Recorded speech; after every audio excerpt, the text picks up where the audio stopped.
উল্টে পাল্টে ভেজে নেব। এই যে ভাজা দিয়ে দিয়েছি অল্প কালো জিরে,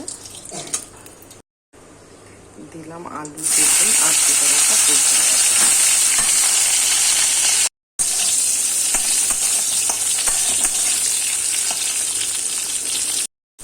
দিয়ে দিলাম আদা জিরে বাটা,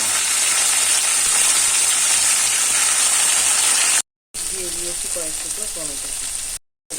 একে একে দিয়ে দেব হলুদ গুঁড়ো, শুকনো লঙ্কা গুঁড়ো, দিয়ে দেবো স্বাদ মতো নুন, দিলাম একটা কাঁচা লঙ্কা, দিয়ে দিয়েছি ঝোলের জন্য জল। এবার একটু ফুটে আসবে, জল ফুটে এসেছে, ঝোলটা ফুটছে। এবার একটু আলুগুলো সেদ্ধ হয়ে যাক। টেস্ট করে দেখলাম নুনটা একটু কম হয়েছিল, তাই আর একটু নুন দিয়ে দেবো।